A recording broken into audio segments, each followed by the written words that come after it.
সূরা তারাবি পড়া বেশি উত্তম নাকি খতম তারাবি পড়া উত্তম? এমন কোন আমল আছে কিনা যা করলে রোজা রেখে ক্ষুধা কম লাগবে? এরপর প্রশ্ন হলো, আমরা গরিব মানুষ, শ্রমজীবী, মাঠে আলু তোলা, সরিষা কাটা এবং মাটি কাটা ইত্যাদির কাজ করি। রোজা রাখা বিরাট কঠিন। রোজা রাখলে কাজ করা যায়, কাজ নাই, ভাত নাই, কি করব তাহলে? ইতিকাফ থাকা অবস্থায় মুরগি বা পশু জবাই করা যাবে কিনা? জাহান্নামীদের আগুনের মধ্যে গরমের আযাব দেওয়া হবে, কিন্তু জাহান্নামীদেরকে বরফের মধ্যে ঠান্ডার আযাব দেওয়া হবে কিনা? কোন আমল করলে হিসাব ছাড়া জান্নাতে যাওয়া যাবে? সারি খেতে খেতে ফজরের আজান দিয়ে দিলে করণীয় কি? রমজানে হারিয়ে যাওয়া এমন কিছু আমলের কথা বলুন যা অধিক ফজিলতপূর্ণ আমল, কিন্তু তা অনেকেই জানে না বা আমল করে না। কাদের জন্য রোজা রাখায় ছাড় দেওয়া হয়েছে? এরপরে প্রশ্ন হলো, রমজানের প্রথম 10 দিন, মাঝের 10 দিন ও শেষের 10 দিনকে বলা হয় রহমত, মাগফিরাত ও নাজাতের দিন।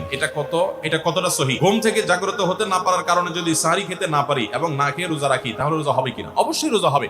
ঘুম থেকে আপনি উঠতে দেরি হয়েছে, সারি খেতে পারেন নাই, বরং আপনার ওই দিন আরো বড় চ্যালেঞ্জ নিতে হবে যে আজকে আমি লম্বা রোজা রাখবো। রাত্রে যে খেয়ে শুইছি, সারি খেতে উঠতে পারি নাই, আমি ইফতার পর্যন্ত রোজা রাখলে আমার রোজাটা সবচেয়ে দীর্ঘ রোজা হবে, কষ্ট সবচেয়ে বেশি হবে।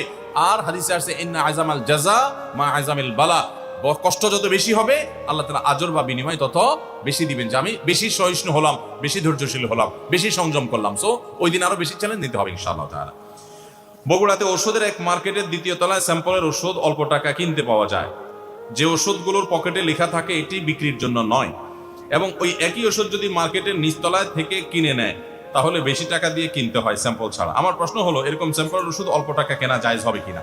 যেটা বিক্রির জন্য নয়, সেটা স্যাম্পল হতে পারে, সরকারি ওষুধ হতে পারে, এইটা যদি আপনি কিনেন তাহলে গুনাহ হবে, কারণ আপনি চোরের সহযোগিতা করলেন। দাম কম হলেও সে ওষুধ কেনা যাবে না। স্যাম্পল যদি হয় যে কোম্পানি আমাকে স্যাম্পল দিয়েছে, আমি নিজে ব্যবহার না করে বিক্রি করেছি, এটা ভিন্ন কথা, এটা জায়েজ হতে পারে। কিন্তু ডাক্তারদের জন্য উৎকোচ হিসাবে এই জাতীয় ঔষধ অনেক সময় দেওয়া হয়। আর কোনো স্যাম্পল জাস্ট আইডিয়ার জন্য, নতুন একটা মেডিসিন আসছে আমাদের কোম্পানির, দেখেন এক্সপেরিমেন্ট চালান, সেগুলোর জন্য তারা সেটা নিজেরা বিক্রি করতে পারে, রোগীকে দিতে পারে, এটা তাদের ব্যাপার। কিন্তু আপনার সরকারি ওষুধ বা এই জাতীয় বিক্রির জন্য না, সেরকম অনেক ওষুধ আছে যেগুলো আপনার কেনা বেচা হয় মার্কেটে অবৈধভাবে, সেগুলো কিনলে গুনাহ হবে এবং হারাম হবে। সূরা তারাবি পড়া বেশি উত্তম নাকি খতম তারাবি পড়া উত্তম? অবশ্যই যদি আপনি কোরআনে কারীমের খতম পড়তে পারেন, সূরা তারাবির চাইতে সেটা উত্তম, এতে কোনো সন্দেহ নাই। সূরা তারাবিতে তো সামান্য ছোট ছোট আপনি কেরাত পড়বেন, আর খতম তারাবিতে বড় বড় কেরাত পড়বেন, তো কোরআন বেশি তেলাওয়াত করাটা তো অল্প তেলাওয়াত করার চাইতে বেশি উত্তম, সেটা বলাই বাহুল্য। এই জন্য অবশ্যই খতম তারাবি উত্তম। কিন্তু খতম তারাবি যদি তুফান মিল গতিতে হয়, 5G 6G গতিতে হয়, তাহলে সেই খতম তারাবি যদি হয়, যেই খতম তারাবিতে কি পড়েন, হাবেশ সাহেবের শুধু ইয়া আলামুন তা আলামুন ছাড়া কিছু না বুঝেন, তাহলে ওই রকম খতম তারাবি পড়া চাইতে সূরা তারাবি পড়া উত্তম। কথা কি বুঝতে পারছেন? যদি হাবেশ সাহেব মাঝখানে কি পড়ে কিছুই বুঝেন না, শেষে শুধু আলামুনের টান দেখে বুঝতে পারলেন যে এখন রুকুতে যাবে, তাহলে এই তারাবি পড়া না পড়াতে কোনো পার্থক্য নাই। অনেক জায়গাতে এরকম তারাবি পড়ে, ওই যে সোশ্যাল মিডিয়াতে কিছু কিছু ভিডিও পাওয়া যায়, হ্যাঁ, দেশের বাইরের, যে এমন গতিতে তারাবি পড়ে যে আপনি 3 আয়াত পড়তে না পড়তে তার 1 রাকাত শেষ। এগুলা তারাবির নামে তামাশা। শুধু খতম তারাবি কেন, অনেক সূরা তারাবিও এরকম আছে যে পড়ে সূরা তারাবি, সেটা আবার এরকম 5G গতিতে পড়ে। তারাবির নামে যে কত তামাশা চলে। কদিন আগে দেখলাম ফেসবুকে একটা পোস্টার, যে ব্যবসায়ীদের জন্য বিশেষ তারাবির প্যাকেজ। কি প্যাকেজ? 7 দিনে খতমের প্যাকেজ, 5 দিনে খতমের প্যাকেজ, আর একটা 3 দিনে খতমের প্যাকেজ। একটা রেজিস্ট্রেশন ফি 1400 টাকা, আর একটা রেজিস্ট্রেশন ফি বোধহয় 2000 টাকা, আর একটা রেজিস্ট্রেশন ফি আর একটু কম টাকা। হ্যাঁ, রেজিস্ট্রেশন ফি দিয়া আবে সাহেবরা চুক্তি করে তারাবি পড়ায়। কিয়ামতের আগে যে আরো কত কিছু হবে একমাত্র আল্লাহ তাআলাই ভালো জানেন। এগুলো সব তারাবির নামে কি ভাই? তামাশা, জায়েজ নাই ভাবে করা। এরপর প্রশ্ন হলো, আমার স্বামী কথায় কথায় আমার গায়ে হাত তোলে, গ্রামের দিকে খবর আপনারা জানেন না। আমার প্রশ্ন হলো, রোজা রেখেও আমার স্বামী গায়ে হাত তোলে, তাহলে তার কি রোজা হবে? যদি স্ত্রীর প্রতি জুলুম করে, নির্যাতন করে, শারীরিকভাবে তাকে লাঞ্ছিত করে, তুচ্ছ করে, তাহলে সন্দেহাতীতভাবে সেই স্বামী অপরাধী, সেই স্বামী গুনাহগার। স্ত্রীর যদি অধিকার নষ্ট করে, তার প্রতি যদি জুলুম করে, কথায় কথায় গায়ে হাত তোলা অবশ্যই জুলুম। এই জুলুম যদি কোনো পুরুষ করে, কোনো স্বামী করে, তিনি রোজা রেখে জুলুম করছেন, তার মানে তিনি গাছের গোড়া কেটে আগায় পানি দিচ্ছেন, তিনি ওষুধও খাচ্ছেন, বিষও খাচ্ছেন, রোজা রেখে তার উপকার হচ্ছে, কিন্তু জুলুম করে তার আবার ধ্বংস তিনি ডেকে আনছেন। রোজার মর্ম যদি তিনি বুঝতেন তাহলে এটা করতেন না। নবী সাল্লাল্লাহু আলাইহি সাল্লাম বলেছেন, রোজাদার ব্যক্তির সাথে কেউ যদি ঝগড়া করতে আসে, সে বলবে, ভাই আমি রোজাদার, আমি ঝগড়ার উত্তর দিতে পারতেছি না। আর এই লোক বরং ঝগড়া তো দূরের কথা, আরো এক কাঠি সরস, সে বোর গায়ে হাত তুলছে, মারামারিতে লিপ্ত হচ্ছে, সন্দেহাতীতভাবে সে রোজার মর্যাদা রাখে নাই। এই লোক প্রকৃত অর্থে রোজাদার না। তারপরও তার রোজা সে রাখা কন্টিনিউ করবে এবং রোজার মর্মটা বোঝার চেষ্টা করবে। আল্লাহর কাছে তার হেদায়েতের জন্য আপনি দোয়া করবেন এবং সবর করবেন, অন্যদেরকে দিয়ে তাকে বোঝাবেন। আমরা অনেক পুরুষ আছি এখনো স্ত্রীদের প্রতি জুলুম করি। আজকাল অবশ্য কিছুটা পাল্টে গেছে পরিবেশ, অনেক মহিলা আছে তলে তলে পুরুষদেরকে নির্যাতন করে। এই ঠিক ঠিক আওয়াজটা সবসময় এই জায়গায় জোরে শুনি সব জায়গায় আমি। এর মানে হলো ঘরে ঘরে এটা চলতেছে। আপনারা সবাই কি এই এই এই এই এই সমস্যা পড়ছেন? সবাই যে পরিমাণ আওয়াজ হচ্ছে তাতে আসলে নারী অধিকার নিয়ে বহুত কিছু হয়েছে আমাদের দেশে, নতুন করে পুরুষ অধিকার নিয়ে ভাবতে হবে বোধহয় আমাদেরকে। অনেক মহিলা আছেন যারা পর্দা করেন, নামাজ পড়েন, আসলেও ভালো মানুষ অনেক দিক থেকে, কিন্তু স্বামীর সাথে চরম বেয়াদবি করেন। মুখে মুখে তর্ক ছাড়া কোনো কথা নাই, বেয়াদবি ছাড়া কোনো কথা নাই। দেখুন, সেকুলার সমাজ ব্যবস্থা আমাদের মা বোনদেরকে উস্কে দেয়, অধিকারের নাম দিয়া নানান কথা তাদেরকে ফুসলে ফাসলা শিখাই দেয়। সংসারটা ভেঙে ফেললে এর পরের ইতিহাসটা যে কত করুণ হয় এটা আর সেকুলাররা জানতেও আসে না, জিজ্ঞেস করতেও আসে না। এই জন্য আমাদের মা বোনদেরকে আমরা বলবো সবর করুন, এবং যদি স্বামী অমানুষ হয় তাকে শাসন করার জন্য নানামুখী উদ্যোগ গ্রহণ করেন, কিন্তু হুটহাট করে বেয়াদবি করবেন, সংসার ভেঙে ফেলবেন, এর মাধ্যমেই সব সময় সমাধান হয় না। এই জন্য সবর করতে শিখুন। বাইতুল হুদা জামে মসজিদের পেজে প্রশ্ন করেছেন, আচ্ছা এমন কোন আমল আছে কিনা যা করলে রোজা রেখে ক্ষুধা কম লাগবে, আমার পিপাসা চূড়ান্ত কষ্ট হয়, রোজা রেখে ক্ষুধা কম লাগবে এমন কোন আমল আছে কিনা? সুবহানাল্লাহ। আর কিসের আমল চাওয়া বাকি আছে আপনাদের? দেখেন ভাই, আমল একটা আছে অবশ্য। আমল হলো যে আমল করলে রোজা রাখলে আপনার ক্ষুধা কম লাগবে, সেটা হলো ঘুমের আমল। কিসের আমল? ঘুমের আমল। ফজর নামাজ পড়ে এশাক পড়ে যদি ঘুম দেন, কাজ কাম যদি না থাকে, বেকার পাবলিক হন, জোহর পর্যন্ত দিলেন ঘুম, জোহর পড়ে আবার দিলেন ঘুম, আসর পর্যন্ত ঘুমাইলেন, আসর পরে তো ইফতারের টাইম হয়ে যাবে। তাহলে এটা একটা সহজ আমল, যে আমলে বোঝা যায় যে আপনার ক্ষুধা অনুভব হবে না, কম লাগবে ইনশাআল্লাহ। এখন যদি এত পেট পাগল হন যে হুজুর ক্ষুধা চড়ে তো ঘুমিয়ে আসবে না, তাহলে আর কোনো ঔষধ নাই। ভাইরা আমার, আমরা চাই কি জানেন? আমরা চাই হলো আল্লাহ দুনিয়াতেও আমার দিবা টয়টম্বর, আখেরাতেও টয়টম্বর দিব। আমি কোনো কষ্ট করতে রাজি না, আমি কোনো গুনাহ থেকে বাঁচতে রাজি না, আমি জান্নাত তো চাই, আমি সবই চাই। আপনি রোজা রেখে ক্ষুধার কষ্টটা একটু সহ্য করবেন, এর বিনিময়ে তো আপনি জান্নাত পাবেন। এখন আপনি চান না রোজা ক্ষুধার কষ্ট আমি সহ্য করব না, আবার জান্নাতও আমি চাব? কেমন কথা ভাই? সামান্য একটু ক্ষুধার কষ্ট আপনি সহ্য করতে রাজি না। এই রমাদানে ফিলিস্তিনের মানুষগুলো ইফতার করার মতো খেজুর তাদের কাছে নাই। খেজুর তো দূরের কথা, ইফতার তো দূরের কথা, সাহারিতে একটু সামান্য পানি খাবে শান্তিপূর্ণভাবে, সেই ব্যবস্থাটুকু তাদের ধ্বংস করে ফেলা হয়েছে। এরকম একটা সমাজে দাঁড়িয়ে সামান্য একটু রোজার সময় সাহারি ঠিকই খাবেন পেট ভরে, আপনি একটু কষ্ট হবে সেই কষ্টটা পর্যন্ত সহ্য করতে রাজি না, আপনি কোন মুখে আল্লাহর কাছে জান্নাত আশা করবেন? দাবি করবেন অনন্ত অসীমকালের সুখের ঠিকানা, এই দুনিয়ার সমান 10 দুনিয়া কমপক্ষে, এর বেশি হতে পারে, এরকম জান্নাত আল্লাহর কাছে আপনি ডিমান্ড করবেন, দোয়া করবেন, চাইবেন কোন মুখে যে রোজার কষ্টটা আপনি সহ্য করতে রাজি না? আল্লাহর কাছে দোয়া করেন যে আল্লাহ আপনি আমাকে সবরের তৌফিক দান করুন। এরপর প্রশ্ন হলো, আমরা গরিব মানুষ, শ্রমজীবী, মাঠে আলু তোলা, সরিষা কাটা এবং মাটি কাটা ইত্যাদি কাজ করি, রোজা রাখা বিরাট কঠিন, রোজা রাখলে কাজ করা যায়, কাজ নাই ভাত নাই, কি করব তাহলে?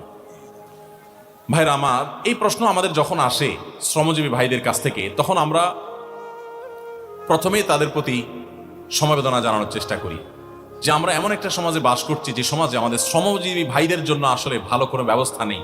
অনেকেই এমন আছেন যে দিন আনেন দিন খান, কাজ না করলে তার পেটে ভাত নেই।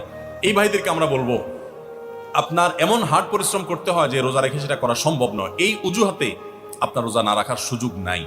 আপনি এখন বলবেন হুজুর তাহলে কি মরে যাব? না, মরেও যাবেন না, আপনার জন্য বহু বিকল্প আছে। কি কি বিকল্প আছে? ধরুন একজন রিক্সা চালক, রিক্সা চালানো খুব হার্ড পরিশ্রমের কাজ।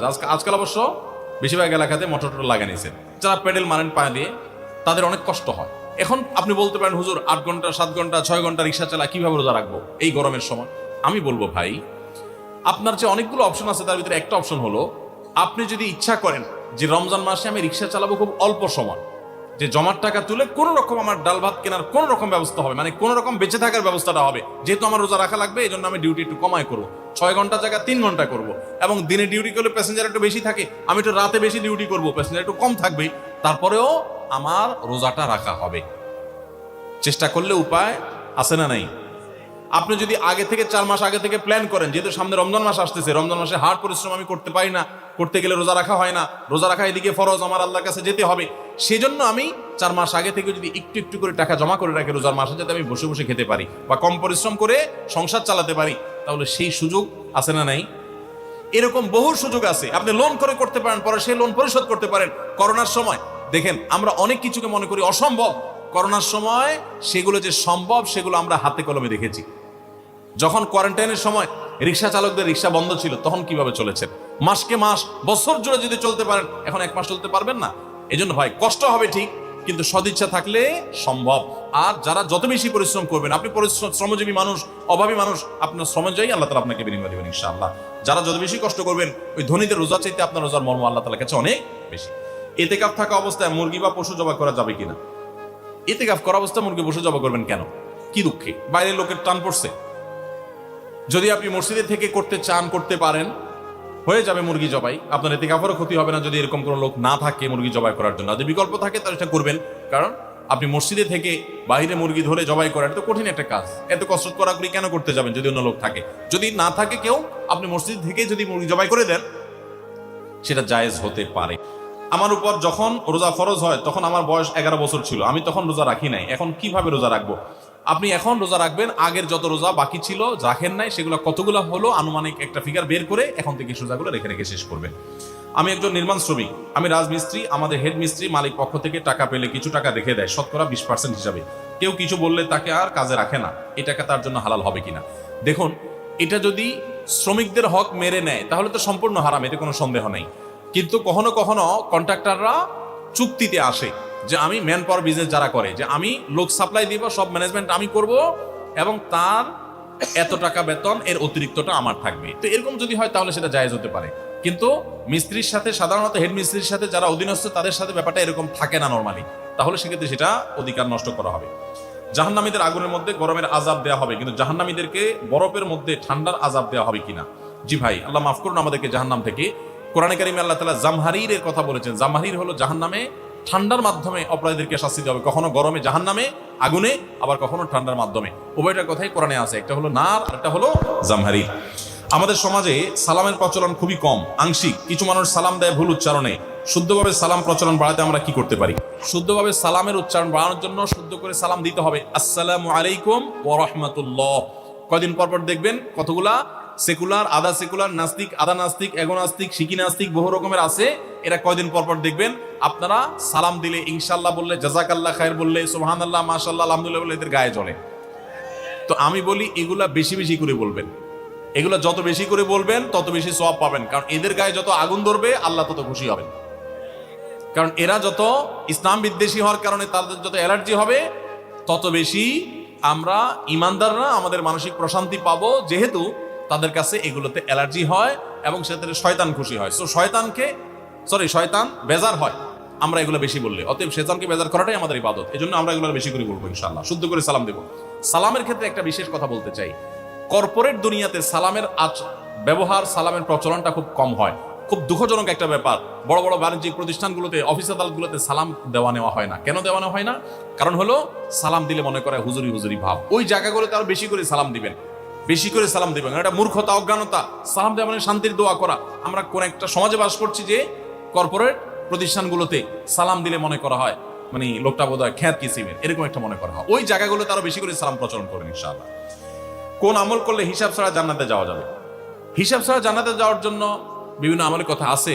আল্লাহ তাআলা কিছু মানুষকে আমাদের বিনা হিসাবে জান্নাতে দিবেন, বিশেষ করে যারা আল্লাহর প্রতি তাওয়াক্কুল এবং ভরসা এই লেভেলের থাকবে যে তারা কারোর কাছ থেকে ঝাড়ফুঁকের আশ্রয় নেওয়া, কারোর কাছ থেকে কোনো কিছু আশ্রয় নিবে না। এটা আপার ক্লাসের মুত্তাকিদের, মুতাওয়াক্কিলদের কথা, তাওয়াক্কুলকারীদের কথা। কিন্তু যারা সবর করবে, রাগ উঠবে, বিভিন্ন সময় নিজেকে ধরে রাখতে পারবে, নিয়ন্ত্রণ করবে, মুখ দিয়ে কিছু বলে দিবে না মুখ ফসকে, এরকম নিয়ন্ত্রণকারী যারা থাকবে তাদের সম্পর্কে নবী সাল্লাল্লাহু আলাইহি ওয়াসাল্লাম, কোরআন কারীমে আল্লাহ বলেছেন, ইন্নামা ইউওয়াফাস সাবিরুনা আজরাহুম বিগাইরি হিসাব। ধৈর্যশীলদেরকে আল্লাহ হিসাব ছাড়া বিনিময় দিবেন। সারি খেতে খেতে ফজরের আজান দিয়ে দিলে করণীয় কি? সারি খেতে খেতে যদি ফজরের আজান দিয়ে দেয় এবং ওয়াক্ত হয়ে গেছে, ওয়াক্ত মতোই আজান দেওয়া হয়েছে, আজান দেওয়া হয়েছে তার মানে ওয়াক্ত হয়ে গেছে, তখন আপনি খাচ্ছেন, তাহলে সেই রোজা আপনাকে আবার রাখতে হবে। এই রোজা হয় নাই।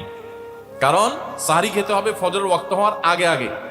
ফজরের ওয়াক্ত শুরু হয়ে গেছে, তখনও আপনি খাওয়াতেই আছেন এবং গিলেছেন, তাহলে আপনার রোজা হবে না। যদি এমন হয় যে ওয়াক্ত হচ্ছে তার আগ মুহূর্তে খেয়েছেন, এখন মুখে খাবার আছে, খান নাই, নিয়েছেন খাওয়ার জন্য, বাকি ওয়াক্ত হয়েছে বা আজান হয়েছে দেখে আপনি ফেলে দিয়েছেন, তাহলে রোজা হতে পারে। এখন দেখবেন যে ওয়াক্ত হওয়ার পরে কিছু খাইছেন কিনা। অল্প যদি খেয়ে থাকেন ওয়াক্ত হওয়ার পর, ধরুন আপনার 5:20 আজান হলো বা ওয়াক্ত হলো ফজরের, তা আপনি ঠিক 5:20 সময় অল্প একটু খেয়েছেন, এক ডুব পানি খেয়েছেন, বাস এই রোজাটা আপনার আবার রেখে দিতে হবে, কাজা করতে হবে। আমি অনার্স পড়ুয়া যুবক, আমি জান্নাতে যেতে চাই, এই জন্য আমাকে উদ্দেশ্য করে একটা নসিহা করুন। আমি আপনাকে উদ্দেশ্য করে বলতে চাই, যুবকদের সবচেয়ে বড় আল্লাহ বিরুদ্ধার প্রমাণ হলো তাদের চরিত্রের হেফাজত। চরিত্রের হেফাজত। আপনি কোনো অবৈধ রিলেশনে যাবেন না, এই চ্যালেঞ্জটা নেন। সমস্ত যুবকরা যদি যায়, আপনি একা স্রোতের বিপরীতে চলার চেষ্টা করবেন। যদি টিকে থাকতে পারেন, চরিত্রকে হেফাজত করতে পারবেন, আপনি হবেন সবচেয়ে বড় ইবাদত গুজার যুবক, সবচেয়ে আল্লাহওয়ালা যুবক। যুবকদের সবচেয়ে বড় বুজুর্গি হলো এই চরিত্রের হেফাজত করতে পারাটা। তাদের জন্য নফল আমল বা অন্য কোনো কিছু এত বড় বুজুর্গির ব্যাপার না। ওয়াজ মাহফিলের ভলান্টিয়ারি কাজ করেন অনেক বেশি, এটা আপনার জন্য বড় বুজুর্গির ব্যাপার না। আপনার জন্য বড় বুজুর্গির ব্যাপার হলো আপনার স্কুলে, কলেজে, ইউনিভার্সিটিতে গিয়া অবৈধ কোনো সম্পর্ক করেন না। হাফেজ হলেই কি জাহান্নামের আগুন হারাম হবে? জি না। হাফেজ হলে, কোরআন অনুযায়ী আমল করলে, তখন তার জন্য আল্লাহ তাআলা জান্নাত দান করবেন। হাদিসে এরকম সুসংবাদ দেওয়া হয়েছে। কিন্তু শুধু হাফেজ হয়েই গেছেন, সাথে সাথে আপনি জান্নাত পেয়ে যাবেন এমন কোনো কথা নেই। রমজানে হারিয়ে যাওয়া এমন কিছু আমলের কথা বলুন যা অধিক ফজিলতপূর্ণ আমল, কিন্তু তা অনেকেই জানে না বা আমল করে না। 4টি আমলের কথা বলতে পারি। 4টি আমল আমরা অনেকেই গুরুত্ব দেই না, অথচ সে আমলগুলো আমাদের পুরো রমাদানকে সম্পূর্ণ সার্থক করে দিতে পারে, অর্থবহ করে দিতে পারে, রমজান সাকসেস করে দিতে পারে। সে 4টার ভিতরে প্রথম এবং 1 নম্বর যেটা বলতে চাই তা হলো রমজান মাসে রোজা রেখে এবং রাতের বেলা পুরো রমজান জুড়ে সকল প্রকার পাপাচার, কাউকে কষ্ট দেওয়া, গালি দেওয়া, হক নষ্ট করা, সব ধরনের গুনাহ থেকে, গীবত, শিকায়াত করা, চোখের গুনাহ, সোশ্যাল মিডিয়া ইত্যাদি সবগুলো থেকে বেঁচে থাকবেন। প্ল্যান করে যে কোনো মূল্যে, প্রয়োজনে আমি আইডি ডিঅ্যাক্টিভ করে ফেলবো, অ্যাপ ডিলিট করে ফেলবো, তারপর সব ধরনের গুনাহ থেকে বেঁচে থাকবেন। এটা হলো রমজান সার্থক করার সবচেয়ে গুরুত্বপূর্ণ কাজ। 1। 2 নম্বর হলো রমজানে আমরা অনেকে কোরআন পড়ি কিন্তু কোরআন শোনাশুনি করি না। হাফেজরা করে অবশ্য। নবী করিম সাল্লাল্লাহু আলাইহি ওয়াসাল্লাম রমজানের শোনাশুনি করতেন। এটা একটা হারিয়ে যাওয়া সুন্নাহ বলতে পারি। জিবরিলকে তিনি শোনাতেন, আবার জিবরিলের কাছ থেকে তিনি শুনতেন। এজন্য আপনি কোরআন পড়বেন, আপনার স্ত্রী শুনবে, আবার স্ত্রী পড়বে, আপনি শুনবেন। স্ত্রী বলে কোনো কথা নয়, এরকম একে অন্যের সাথে কোরআন শোনাশুনি করবেন। এটা একটা হারিয়ে যাওয়া আমল। 3 নম্বর হলো রমজানের শেষ 10 দিন ইতিকাফ করবেন। রমজানের শেষ 10 দিনের ইতিকাফ এমন একটা আমল, রমজানের রোজা ফরজ হওয়ার পর থেকে নিয়ে মৃত্যু পর্যন্ত নবী সাল্লাল্লাহু আলাইহি ওয়াসাল্লাম জীবনে কখনো ইতিকাফ ছাড়েন নাই। আমরা ম্যাক্সিমাম মানুষ জীবনে কখনো করি নাই। ইতিকাফ করা হলো আল্লাহর ঘরে এসে গাঁটটি বোসকানি পড়ে যাও যে আল্লাহ ক্ষমা করা ছাড়া যাব না। ইতিকাফ করা যদি মসজিদে ঘুমায়ও থাকে, ইতিকাফ করাটাই যেহেতু একটা স্বতন্ত্র ইবাদত, সো তার ইতিকাফ করার মাধ্যমে লাইলাতুল কদর তিনি অটোমেটিক পাবেন ইনশাআল্লাহ। এই জন্য ইতিকাফের আমলটা আমাদের রমাদানকে সার্থক করে দিতে পারে, অথচ এটা হারিয়ে যাচ্ছে। আর 4 নম্বর এবং সর্বশেষ হলো রমজানের শেষ দশক হলো ইবাদতের দশক, আমলের দশক। আমরা প্রথম 2 দশকে যা পারি না পারি, শেষ দশক বেশি আমল করার চেষ্টা করব। অনেকে আমরা শহর থেকে গ্রামে যাওয়ার জন্য পরিকল্পনা করতে করতে 4-5 দিন চলে যায়। অনেকে কেনাকাটার জন্য 4-5 দিন ব্যয় করে ফেলি। ঈদের প্রস্তুতির জন্য আমাদের শেষের দিনগুলো নষ্ট হয়ে যায়। এগুলো না করে আল্লাহর ওয়াস্তে শেষ দশককে ইবাদতের জন্য রিজার্ভ করে ফেলি, গোটা ফ্যামিলি সহ ইবাদত বন্দী করি, রমজানটাকে আমরা উপভোগ করতে পারবো ইনশাআল্লাহ। এটা আমাদের জন্য তৃপ্তির রমাদান হবে। আল্লাহ আমাদেরকে তৌফিক দান করুন। তাহলে 4টি আমলের কথা বলেছি, সকল প্রকার গুনাহ থেকে বেঁচে থাকা, কোরআন শোনাশুনি করা, ইতিকাফ করা এবং রমজানের শেষ দশক বিশেষভাবে ইবাদতের পরে যত্নশীল হওয়া, শেষ দশকে সকল ব্যস্ততা কমায় দেওয়া। এই 4টি জিনিস আমাদের রমাদানকে সার্থক করতে পারে ইনশাআল্লাহ তাআলা। কাদের জন্য রোজা রাখায় ছাড় দেওয়া হয়েছে? কাদেরকে রোজা রাখার ব্যাপারে ছাড় দেওয়া হয়েছে? নাম্বার 1, অসুস্থ ব্যক্তি। এত অসুস্থতা যে অসুস্থ অবস্থা রোজা রাখতে পারে না, তাহলে তিনি পরবর্তীতে রোজা রাখলেও হবে। আল্লাহ বলেছেন ফাইদাতুম মিন আইয়ামিন উখরা, অন্য সময় রোজা রাখবে সে। আর যদি একেবারে অক্ষম হয় তাহলে সে ফিদিয়া দিয়ে দিবে, রোজার প্রত্যেকটা রোজার বিনিময়ে একটা করে ফিতরা হিসাব করে দিয়ে দিবে। আর যদি সুস্থ থাকে তাহলে সেক্ষেত্রে সফরে থাকলে তার জন্য রোজার ছাড় আছে। আল্লাহ বলেছেন ফামান কানা মিনকুম মারিদান আও আলা সাফারিন, যদি সফরে থাকে ওই অবস্থা তার কয়টা রোজা যদি বাদ যায় সফরে থাকার কারণে, ওইগুলো পরে রাখলেও হবে। তাহলে সফর অবস্থা রোজার ছাড়া আছে। অসুস্থ অবস্থা রোজার ছাড়া, যদি অসুস্থতার সেই লেভেলের হয়, সামান্য একটু সর্দি কাশি হয়েছে আর ওই অজুহাতে রোজা রাখলে না, সেই সুযোগ কিন্তু নাই। তাহলে এই 2 অবস্থা রোজা না রাখার সুযোগ আছে। আর মেয়েরা তো মাসিক অবস্থা রোজা রাখবেই না, নিষেধ তখন। শবে কদরের নামাজের নিয়ম, নিয়ত ও কোন সূরা দিয়ে পড়তে হয় একটু জানাবেন।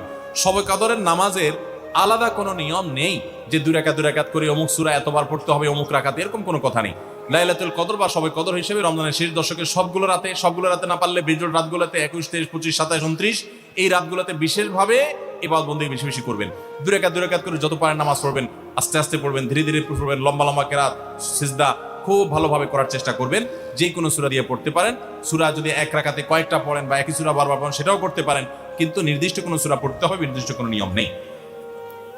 এরপরে প্রশ্ন হলো রমজানের প্রথম 10 দিন, মাঝের 10 দিন ও শেষের 10 দিনকে বলা হয় রহমত, মাগফিরাত ও নাজাতের দিন। এটা কতটা সহি? তাহলে কি ওই দিনগুলোতে রহমত, মাগফিরাত, নাজাত পাওয়া যাবে নাকি বাকি দিনগুলোতেও পাওয়া যাবে? দেখুন, এই হাদিসের সনদকে মুহাদ্দিসরা কেউ কিছুটা দুর্বল বলেছেন, কিন্তু এটার মাধ্যমে এটাও হতে পারে যে এই দশকে বিশেষভাবে রহমত দেওয়া হয়, অন্যগুলোতে আমভাবে দেওয়া হয়।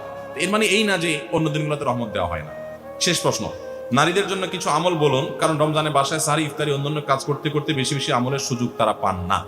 মা বোনরা ইফতারি, সাহারি ব্যস্ততায় অনেকেই রমজানে ইবাদত বন্দেগীর সুযোগ পান না, তাদের জন্য আমরা বিশেষ কিছু পরামর্শ দিতে পারি। নাম্বার 1, রমজানের আগে থেকে ইফতারে যে আইটেমগুলো আগে থেকে জোগাড় করা যায় সেগুলো আগে থেকে জোগাড় করে, যেমন পেঁয়াজি আইটেম ইত্যাদি অনেক সময় বাটায়া বেটে ফ্রিজে রেখে দেওয়া যায়। যেগুলো আগে করা যায় সেগুলো আগে করে রাখেন যাতে রমজানে বালবন্দি করতে পারেন। সাহারির সময় ভোর রাতে খেতে উঠে সবাই খাওয়া দাওয়া করে রেখে চলে যায়, আমাদের মা বোনরা দেখা যায় থালা বাসন নিয়ে ব্যস্ত হয়ে পড়েন। ওই টাইমে থালা বাসন রেখে, যেটা যেভাবে সেভাবে রেখে আপনি মাশগুল হয়ে যান দোয়াতে সাহারির সময়। এরপরে ফজর নামাজ পড়ে আপনি এবার কাজে লেগে যান। ওই মূল্যবান সময়গুলো নষ্ট করবেন না। আর যখন থালা বাসন ধোবেন বা ইফতার বানাবেন তখনও মনে মনে আল্লাহ স্মরণ, আল্লাহর সাথে কথা বলা, আল্লাহর কাছে দোয়া নিবেদন করা, জিকির আজকার করা, সেই চেষ্টা করতে পারেন। তাহলে ইনশাআল্লাহ আপনাদের রমাদান অর্থবহ হবে। আরেকটা জিনিস হলো, আপনারা রোজাদারদের জন্য খাবার প্রস্তুত করছেন, ইফতার রেডি করছেন, এর কারণে কিন্তু আলাদা সওয়াব পাবেন। এটা আপনাদের জন্য সওয়াব থেকে শূন্য বা খালি কিন্তু না। অতএব নিয়ত করে নেবেন যে আল্লাহ রোজাদারদের জন্য আমি খাবার তৈরি করছি, আমাকে আপনি সওয়াব দিবেন। ইনশাআল্লাহ আপনারা আল্লাহ তাআলার কাছে আজর এবং বিনিময় পাবেন। এবং মেয়েরা যদি মাসিক অবস্থায় থাকেন, রোজা না থাকে, ওই অবস্থায় তারা ইসলামিক বই পুস্তক পড়তে পারেন এবং বিভিন্ন ভালো ভালো বই পুস্তক পড়তে পারেন, জিকির আজকার করতে পারেন, ইস্তিগফার এবং দোয়া দরুদ পড়তে পারেন। কোনো ব্যক্তি সুস্থ এবং রক্তদানে উপযোগী হওয়ার পরও রক্তদান করে না, তাদের উদ্দেশ্যে ইসলামের আলোকে কিছু বলুন। ভাইরা আমার, ব্লাড ডোনেশন অত্যন্ত গুরুত্বপূর্ণ একটা ইবাদত, আমরা অনেকে জানি না। সওয়াবের উদ্দেশ্যে করলে আপনি আল্লাহর কাছ থেকে সওয়াবের আশা করলে আপনি সওয়াব পাবেন। জানলা একজন অসুস্থ ব্যক্তি, তার হয়তো রক্তের দরকার হবে, সুস্থ মানুষের তো রক্ত লাগে না, সো আমি আমার শরীর থেকে এক ব্যাগ রক্ত দিলাম, প্রপারলি এটা নেওয়া হলো আমার শরীর থেকে এবং দেয়া হলো একজন রোগীকে। তাহলে একজন রোগীর সেবা করার, নিজের শরীরের রক্ত দেওয়ার সব আপনি পেয়ে গেলেন। কত বড় একটা ব্যাপার! একটা পয়সা খরচ করা ছাড়া আপনি একজন মানুষকে, এমনও হতে পারে এই এক ব্যাগ রক্তের বিনিময়ের মাধ্যমে ওই লোকটা বেঁচে গেল বড় রোগ থেকে, বড় অসুস্থতা থেকে বা মৃত্যু থেকে। তাহলে বিরাট বড় সওয়াব। আপনি টাকা পয়সা দিয়ে যা করতে না পারবেন, অনেক সময় শুধু শরীরে রক্ত দিয়ে তার চেয়ে বেশি করতে পারবেন। এবং রক্ত দিলে মানুষের শরীরের জন্য ক্ষতি হয় তা কিন্তু না। তাহলে আমরা কেন এটা থেকে কার্পণ্য করবো? ইনশাআল্লাহ আসুন্নাহ ফাউন্ডেশন থেকে অচিরেই আমরা একটা বৃহত্তর পরিসরে ব্লাড ব্যাংক করতে যাচ্ছি। সারা বাংলাদেশে থ্যালাসেমিয়ার রোগী সহ যত রক্তের প্রয়োজন আছে মানুষের, আমরা তো আশা করছি যে ইনশাআল্লাহ রক্তের সকল ক্রাইসিস আমরা এই ব্লাড ব্যাংকের মাধ্যমে দূর করবো। এছাড়া যেই ব্লাড ব্যাংকের মাধ্যমে আপনার সুযোগ হয়, সুবিধা হয়, অবশ্যই আপনি নিয়মিত রক্তদান করবেন। এটা অনেক বড় সওয়াবের কাজ। অনেকে কার্পণ্য করি আমরা, এটা কার্পণ্য করা বোকামি ছাড়া কিছু না। শরীরের কোনোই ক্ষতি নাই, বিনা পয়সা আমি এত বড় সওয়াব পেতে পারি, একটা মানুষ উপকার করতে পারি, কেন করবো না? আমরা অধিকাংশ মানুষ খুব বেশি আত্মকেন্দ্রিক, যে আমাদের ছাড়া কিছু চিন্তা করি না। অথচ আত্মকেন্দ্রিক মানুষ ভালো মুসলমান হতে পারে না। ভালোবাসার মানুষকে ইহকালে না পেলে পরকালে পাওয়ার জন্য মোনাজাতে চাওয়া যাবে কিনা? দেখুন, আমরা আমাদের সমাজের একটা বড় রোগ হলো আমরা অনেকে মনে করি যে আখেরাত, কবর, পরজগৎ, পরকাল, এগুলো বোধহয় কোনো পিকনিক স্পট টাইপের কিছু। প্রশ্নের ধরন দেখলে এরকম বোঝা যায়। কদিন আগে কম্পিউটার লিখে নিয়ে আসছে। কদিন আগে একজনে প্রশ্ন করেছেন এক জায়গায়, প্রশ্নটা ছিল এরকম যে বলতেছে, হুজুর, একজন বাবা তিনি বলেছেন, আমি ছেলে মেয়েদেরকে বলছেন আমি তোদের জমি জমা ভাগযোগ করে দিয়ে যাব না, বলে দিয়ে যাব না কে কতটা পাবি, কারণ আমি চাই আমি কবরে শুয়ে শুয়ে তোদের কামড়ি দেখবো, মজা নেব। তো আমি প্রশ্ন উত্তরে বললাম, যেই চাচা এই কথা বলছেন, যে বাপ এই কথা বলছেন, এই বাপও ঠিক এরকম, উনি মনে করছেন কবরটা বোধহয় কোনো রেস্তোরাঁ টাইপ কিছু মনে হয়, এটা বোধহয় খুব পিকনিক স্পট টাইপ কিছু, এটা মজা নেবেন তিনি, দোলের উপরে থাকবেন সেই চিন্তা নাই, উনি ওখানে বসে বসে মজা দেখার চিন্তা করতেছেন।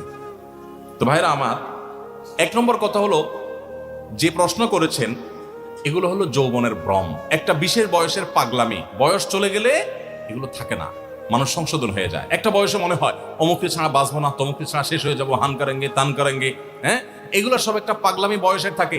এই বয়সটা যখন চলে যাবে, পরিণত বয়স হবেন, তখন নিজের আফসোস হবে। এখন মনে যত পাগলামি হয়, এগুলো একটা ডায়েরিতে লিখে রাখবেন। একটা ডায়েরি নেবেন, একটা কলম নেবেন, নিয়ে এগুলো শুধু লিখে রাখবেন এবং এই ডায়েরি কাউকে দেখতে দিবেন না।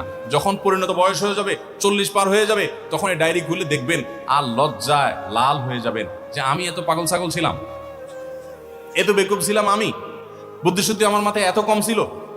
এগুলো হলো বয়সের পাগলামি। যুবক ভাইরা, এই বয়সের পাগলামিকে ওভারকাম করা, এটাকে কন্ট্রোল করতে পারা, এটাই তো ইমানদার যুবকের সার্থকতা, এটাই তো ইমানদার যুবকের চ্যালেঞ্জের জায়গা, যে আমি এটাকে ওভারকাম করতে পারবো। আমি ঢিলা যুবক হব না, যে যেখানে ভালো লাগা ওখানে কাইত হয়ে গেলাম, চিত হয়ে গেলাম, পড়ে গেলাম, মরে গেলাম, শেষ হয়ে গেলাম। এটা তো ঢিলা যুবকের কাজ।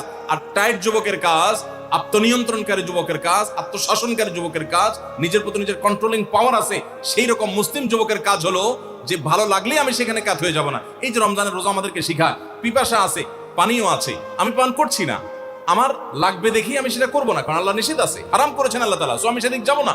তো এই জিনিসটা তো আমাকে শিখায় আত্মনিয়ন্ত্রণ করা। যে নিজেকে নিয়ন্ত্রণ করতে পারে না, যেখানে সেখানে এরকম কাঁদ হয়ে চিত হয়ে পড়ে যায় এবং ডাইরেক্ট হয়ে যায়, এই অসুস্থ যুবক। আর সুস্থ যুবক হলো সে যে নিজেকে নিয়ন্ত্রণ করতে পারে। এই জন্য আপনার কারোর সাথে রিলেশন হয়েছে, হারাম সম্পর্ক হয়েছে, আল্লাহর জন্য সেটা ত্যাগ করে আসবেন, সেটা তো করেনই নাই, উল্টা বরং চিন্তা করতেছেন দুনিয়াতে যখন পাইলাম না, আল্লাহ তাআলা আখিরাতে যেন পাই। আখিরাতে যায়া ফেরেশতাদের গুরুজের চোটে আপনি আপনার নিজের সরকার তেল দেওয়ার চিন্তাও পাবেন না, আবার দুনিয়ার তার কথা মনে করার কথা প্রশ্নই ওঠে না। আল্লাহ তাআলা আমাদেরকে বোঝার তৌফিক দান করুন। আমরা শুনেছি হুজুর যেখানে পড়ার জন্য মাইক দেয় সেই জায়গা নাকি জাহান্নামের আগুন লাগে না। এটা সঠিক কিনা জানাবেন। এই মাসালা আমরাও ছোটবেলায় শুনছি যে হুজুর যে জায়গায় পিটায় ওই জায়গা, শরীরের যে জায়গা হুজুর মাইক দেয় ওই জায়গায় জাহান্নামে যায় না। এখন প্রশ্ন হলো, হুজুরের মায়ের তো পুরো শরীরে লাগে না, কয়েকটা জায়গায় লাগে। ওই জায়গাগুলো যদি জাহান্নামে না যায় আর বাকিগুলো জাহান্নামে যায়, তাহলে লাভ কি? তাহলে হুজুরকে বরং বলতে হবে, হুজুর যেহেতু মারলে ওই জায়গা জাহান্নামে যায় না, মাথা থেকে পা পর্যন্ত পুরো বডির প্রতি ইঞ্চি ইঞ্চি আপনি মায়ের দিয়ে দিয়ে জান্নাতে পাঠায় দেন। এটা একটা ভুল ধারণা, এটা একটা জাল হাদিস, এর কোনো ভিত্তি কোরআন হাদিসে নাই। এটা হলো ছোট পোলাপানকে হুজুরের মায়েরে যাতে ওরা না খেপে, শাসনে যাতে না খেপে, সেজন্য তাদেরকে একটা ভুল এবং বোগাস মাসআলা দিয়ে বুঝায় রাখার একটা চেষ্টা মাত্র, অথচ এটা সঠিক কোনো বিষয় না। বাচ্চাদেরকে পড়াশোনার জন্য আপনার হুজুরদের অতিরিক্ত মারধর, এইটা বরং ইসলাম সমর্থন করে না। বাচ্চাদেরকে অনুপ্রেরণা দিয়ে শেখানোর জন্য ইসলাম বলে, হ্যাঁ শাসনের বয়স হলে, শাসন করার মতো হলে সেটাও করতে হবে শরিয়ার নিয়ম নীতি মেনে। বাচ্চাকে নির্যাতন করার কোনো সুযোগ ইসলাম রাখে নাই। অতএব হুজুর নিজের মায়েরকে হালাল করার জন্য যদি এরকম জাল হাদিস বানায় নেন, অথবা বাপমা যদি বাচ্চাকে সহনশীল বানানোর জন্য এরকম বোগাস হাদিস শিখাই দেন, তো সেটা অবশ্যই ভুল হবে। একসময় মানুষ না জেনে বলছে, আল্লাহ তাদেরকে মাফ করুক। আমরা এই সমস্ত ভুলভাল কথা এখন বলবো না। কোরআন ধরে কসম কাটার পর তা ভঙ্গ করলে কি হবে? দেখুন, কসম বা শপথ করতে হবে আল্লাহর নামে। কোরআন স্পর্শ করে শপথ করা এটা শপথের মূল পদ্ধতি না। কিন্তু এরপরও যদি কেউ এরকম শপথ করে, তার উদ্দেশ্য যেহেতু হয় আল্লাহর নামে শপথ করাই, এই জন্য সেই শপথ রক্ষা না করলে তার কসমের কাফারা দিতে হবে। বুঝতে পেরেছেন? কিন্তু নরমালি কসম করার নিয়ম হলো আল্লাহর নামে শপথ করা। নবী করিম সাল্লাল্লাহু আলাইহি ওয়াসাল্লাম বলেছেন, মান আরাদা আন ইয়াহলিফা ফালিয়াহলিফ বিল্লাহি আও লিয়াসমুত। যে ব্যক্তি শপথ করতে চায়, কসম করতে চায়, সে আল্লাহর নামে করবে, আর নাহলে চুপ থাকবে। দুইটার একটা। এরপরে প্রশ্ন হলো, আমার স্বামী 10-12 বছর ধরে পরকীয়ার সাথে জড়িত, তাকে কোনোভাবে ফেরানো যাচ্ছে না, এখন আমার কি করা উচিত? আমার 4 সন্তানও আছে।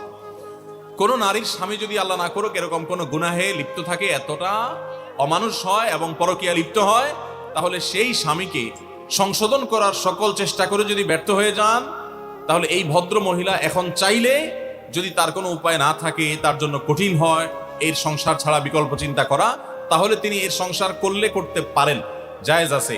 তার পাপের কারণে সে পাপিষ্ট হবে, এই মহিলার বিবাহের সম্পর্ক ভাঙবে না তার পাপাচারে লিপ্ত থাকার কারণে। কিন্তু যদি তার ন্যূনতম কোনো সুযোগ থাকে এবং এই নরাধম, এই পাপিষ্টকে কোনোভাবে যদি সংশোধন করা না যায়, তাহলে তিনি বিকল্প পথ খোঁজা, অর্থাৎ তার কাছ থেকে ডিভোর্স নিয়ে একজন ভালো স্বামীর সন্ধান করা, এটা তার জন্য উত্তম। এই জন্য যে একজন ফাসিকের সংস্রব থেকে তিনি বেঁচে থাকলেন, তার সন্তানরা বেঁচে থাকলো।